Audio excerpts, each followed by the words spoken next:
내가 두어자를 교회에 썼으나 그들 중에 으뜸되기를 좋아하는 디오드레베가 우리를 맞아들이지 아니하니 그러므로 내가 가면 그 행한 일을 잊지 아니하리라.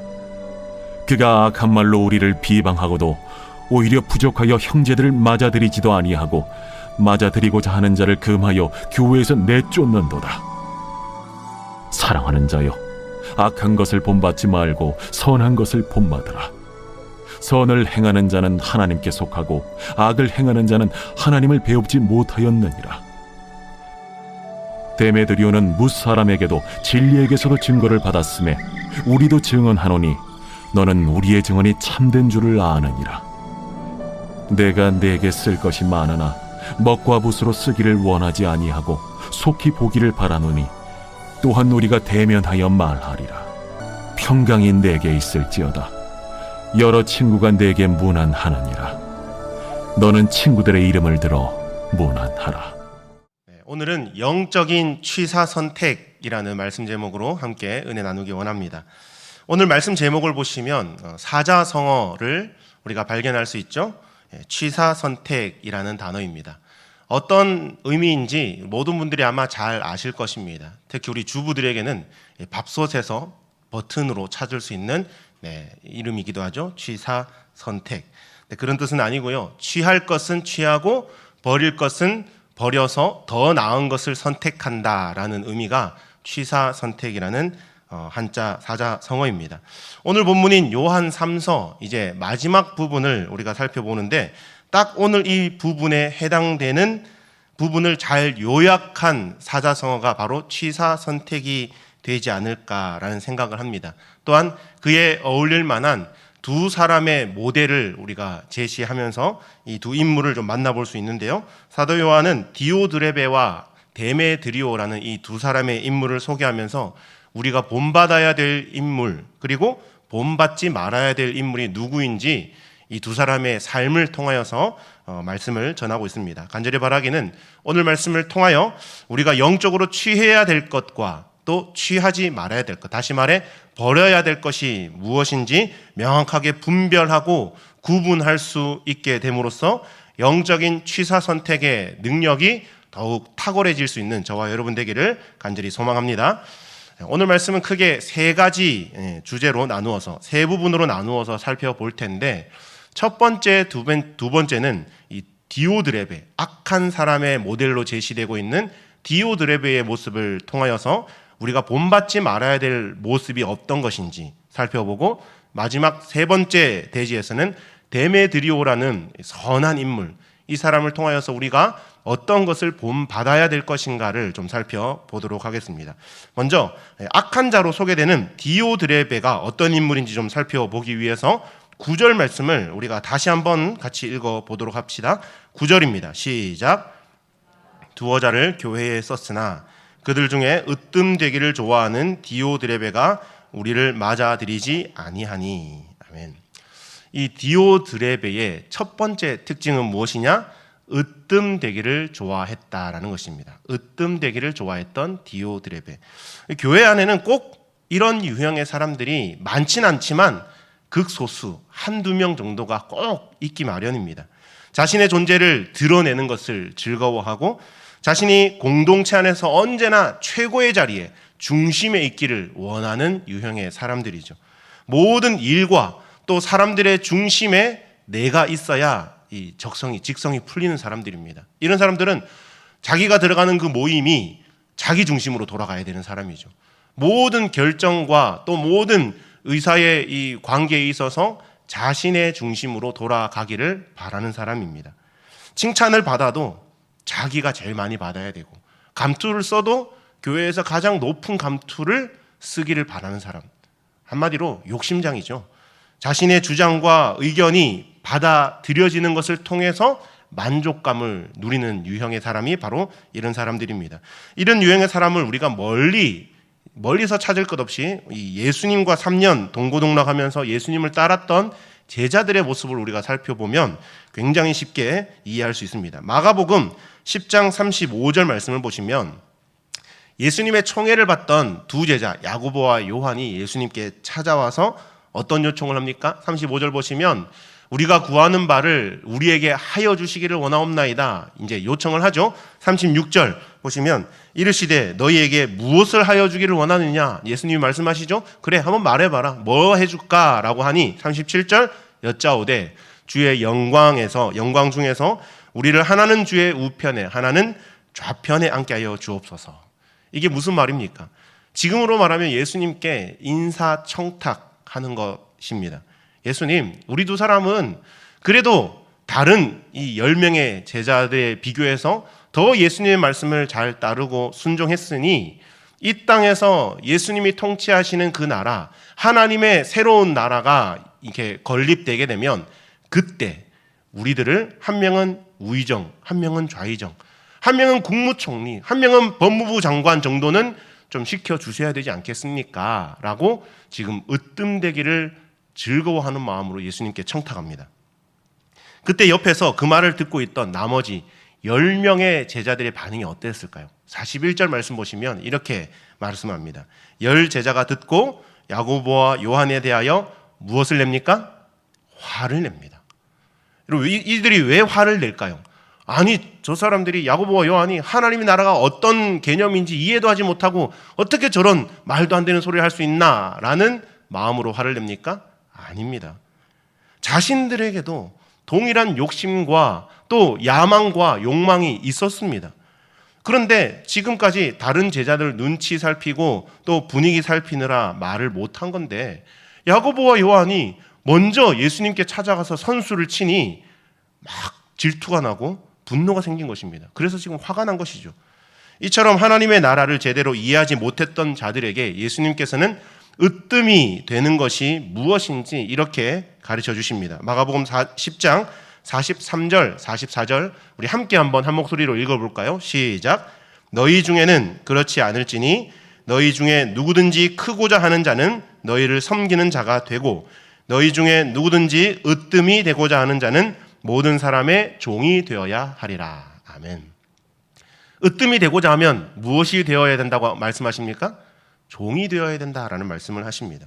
하나님 나라에서 으뜸이 되는 것은 모든 사람들, 즉 인격과 성품이 좋은 사람뿐 아니라 말을 거칠게 하는 사람, 자기밖에 모르는 이기적인 사람, 또 여러 가지 흠과 티가 많은 사람이라 할지라도 그들까지도 사랑하고 섬기는 사람이 되어야 된다라는 것입니다. 우리 교회 안에도 나와 맞지 않는 사람, 나와 생각이 다른 사람, 나와 전혀 다른 삶의 패턴으로 살아가는 사람들이 얼마나 많이 있습니까? 그런 사람들까지 다 품고 수용하고 섬겨야 된다는 거죠. 하나님이 세우신 가정과 교회 안에서 으뜸이 되는 길은 오직 섬기는 길밖에 없습니다.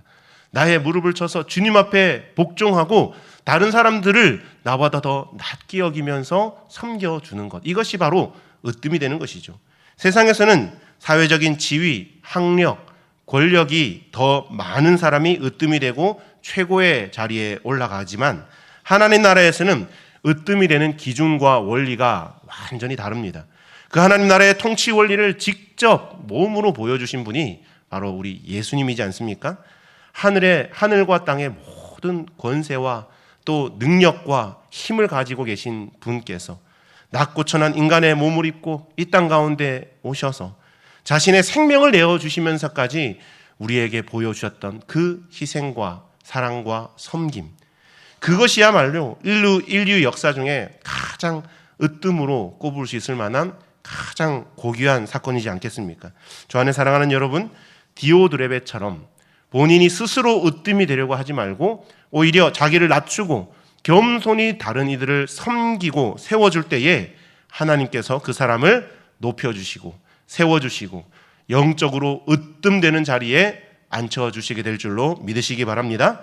둘째로 이 디오드레베는 형제를 비방하는 사람이었습니다. 형제를 비방한다. 뒤에서 가십거리를 만들고 험담, 여러 가지 교묘한 말로 형제들을 힘들게 했던 사람이었죠. 10절 말씀 우리 함께 다시 읽어보겠습니다. 한 목소리로 10절 읽습니다. 시작. 그러므로 내가 가면 그 행한 일을 잊지 아니하리라. 그가 악한 말로 우리를 비방하고도 오히려 부족하여 형제들을 맞아들이지도 아니하고 맞아들이고자 하는 자를 금하여 교회에서 내쫓는도다. 아멘. 이 디오드레베는 악한 말로 복음을 위하여 애쓰는 복음 전도자들, 사도들, 여러 지역을 순회하는 그 당시 순회 전도자들을 비방하고 끌어내리려고 했던 사람이었습니다. 그 이유가 무엇입니까? 바로 위에서 첫 번째 대지에서 설명드렸던 것처럼 디오드레베는 욕심이 많은 사람입니다. 자기에게 모든 시선과 관심이 집중되기를 원했던 사람이었죠.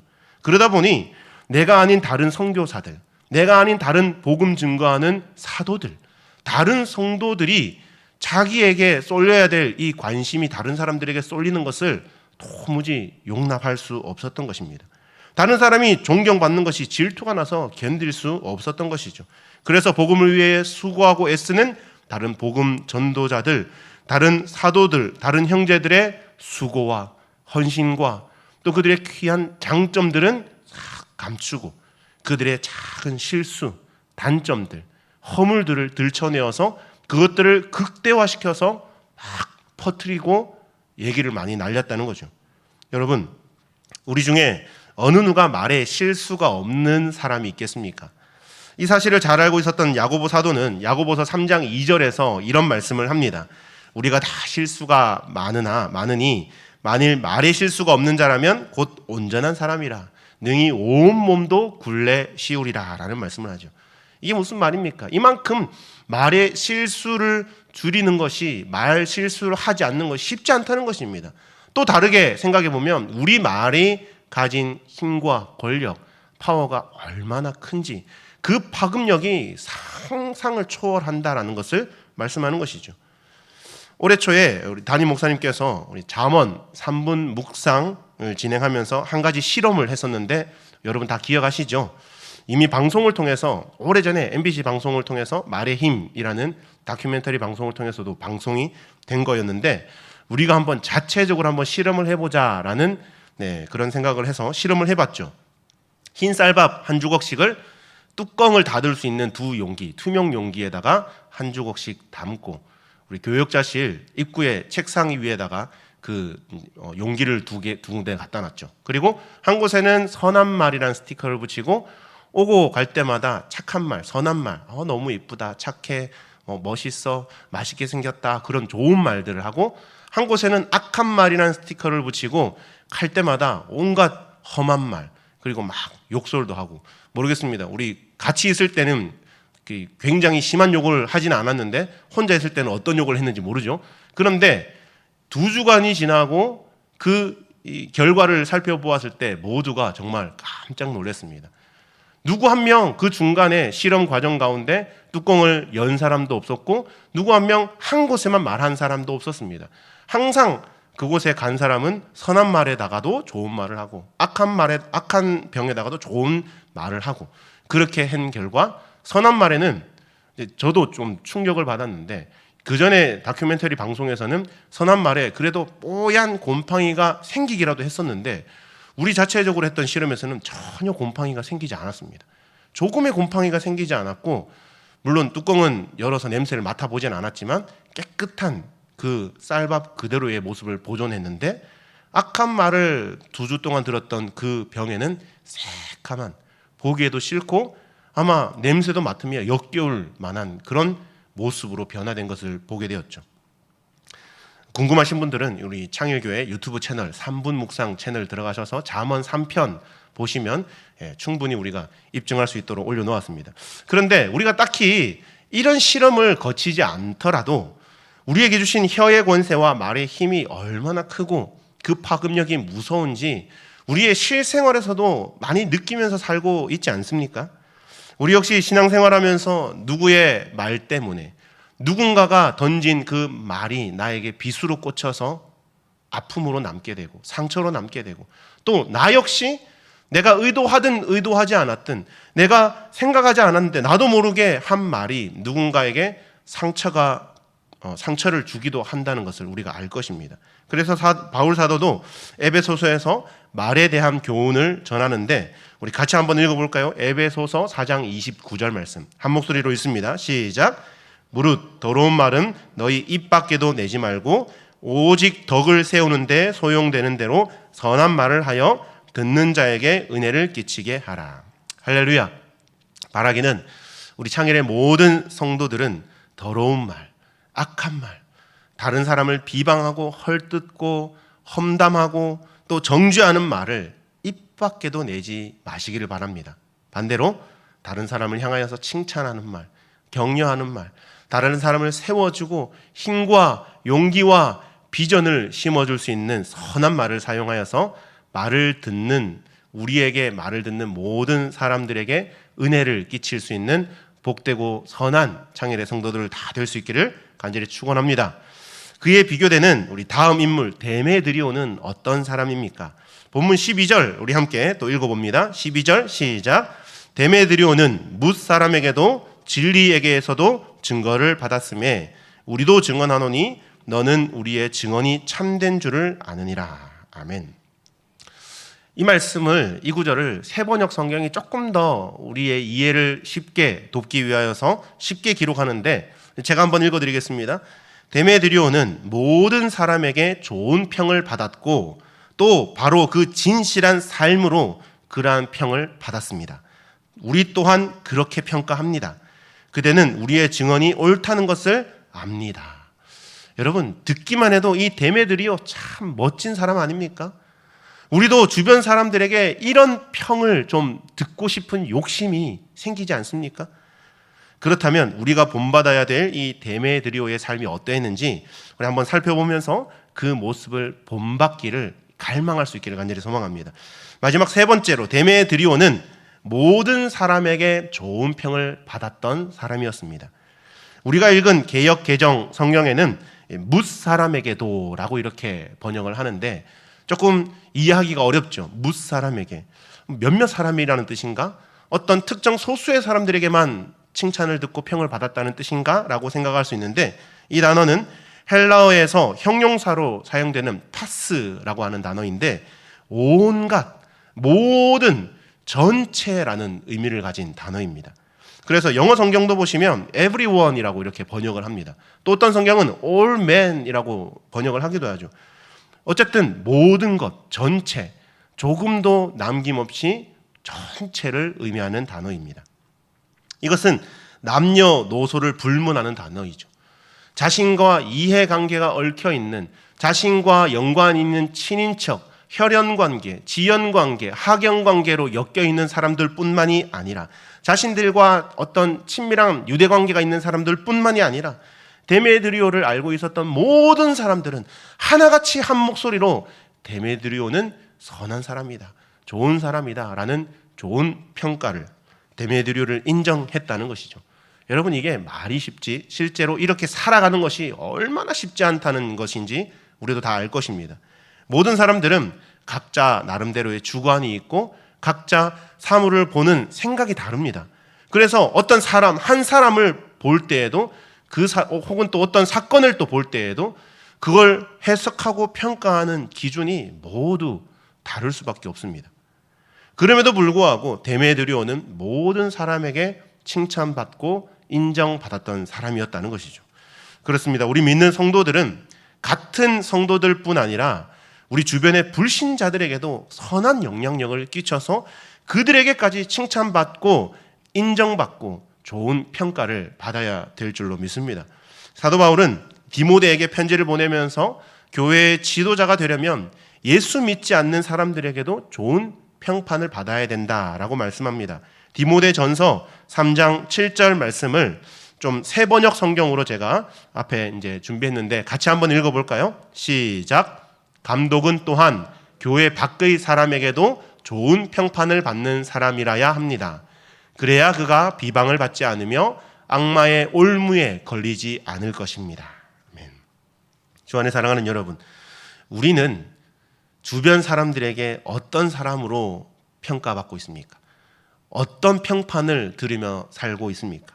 같은 목장, 같은 선교회, 같이 신앙생활하는 우리 같은 교회 성도들에게 뿐 아니라 우리가 더 많은 시간을 소요하면서 보내고 살아가고 있는 우리의 직장 생활에서 또 우리의 가정을 중심으로 주변 이웃들에게 우리는 어떤 사람으로 또 우리 가정은 어떤 가정으로 인식되고 평가받고 살아가고 있는지 한번 돌아볼 수 있는 시간이 있기를 원합니다. 바라기는 우리 창일의 모든 성도들과 그 가정은 디오드레베처럼 으뜸되기만을 추구하고 또 다른 이들을 비방하는 악한 말을 하는 자가 아닌 데메드리오처럼 모든 사람에게 좋은 평가를 받고 누가 지나가는 사람도 저 사람은 믿을 만한 사람이다. 어떤 주변의 이웃들도 저 가정은 몇 동 몇 호 저 가정은 정말 믿을 만한 가정이다. 저 가정이 저 사람들이 다니는 교회는 정말 좋은 교회다. 인정해 줄 만한 교회다. 저 사람은 정말 신실한 크리스찬이다라는 인정을 평가를 받을 수 있게 되기를 간절히 원합니다. 오늘 본문을 통하여 우리는 두 유형의 신앙인을 만나볼 수 있었습니다. 당시 이 편지를 기록하였던 사도 요한이나 그리고 이 편지를 받게 되는 이 수신자 장로 가이오나 그리고 오늘 소개된 두 사람 디오드레베와 데메드리오는 모두 교회에서 중요한 일꾼으로 쓰임 받았던 사람이었습니다. 소위 교회의 리더들이었다라고 말할 수 있죠. 그런데 리더라고 다 같은 리더가 아니고 또 성도라고 다 같은 성도가 아니다라는 것을 보여주기 위해 이 두 사람의 인물을 대조적으로 지금 살펴보고 있는 것입니다. 우리 함께 마지막으로 이 11절 말씀 다시 한번 읽어보고 말씀을 좀 정리하려고 합니다. 11절 말씀은 오늘 제가 전하고자 하는 이 설교가 정말 함축적으로 잘 요약되어 있다 해도 과언이 아닐 정도로 잘 설명되어 있는데 11절 함께 읽습니다. 시작. 사랑하는 자여 악한 것을 본받지 말고 선한 것을 본받으라. 선을 행하는 자는 하나님께 속하고 악을 행하는 자는 하나님을 배합지 못하였느니라. 아멘. 선을 행하는 자는 어디에 속한 사람입니까? 하나님께 속한 사람입니다. 근데 악을 행하는 자는 어떻다고요? 하나님을 배웁지 못한 자다.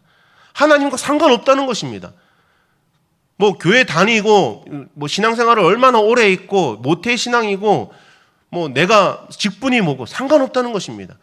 악한 말을 하고 악을 행하는 사람은 하나님을 배웁지 못한 아직 거듭나지 못한 사람이라는 평가를 받는다는 것입니다. 우리는 선을 행한 자, 하나님께 속한 자로서 그 하나님께 속한 자다운 말과 행동을 함으로 주변의 많은 자들에게 좋은 평판, 칭찬과 인정과 또 많은 사람들에게 좋은 영향력을 끼치는 우리 창일의 성도들 되기를 간절히 소망합니다. 오늘 우리는 디오드레베와 데메드리오의 삶을 보면서 취사 선택해야만 합니다. 취할 것은 취하고 버릴 것은 과감히 버려야 합니다.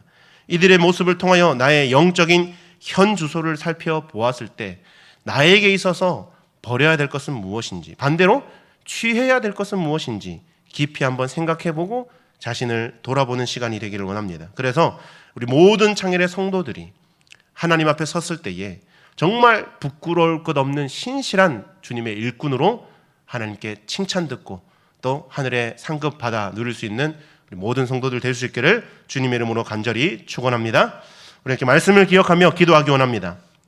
혹시 우리에게도 디오드레베와 같이 악한 습성이나 본성이 남아있다면 주님 앞에 나와 나의 연약함과 부족함을 솔직하게 고백하면서 도움을 구합시다. 하나님, 디오드레베와 같은 사람이 아닌 데메드리오처럼 살기 원합니다.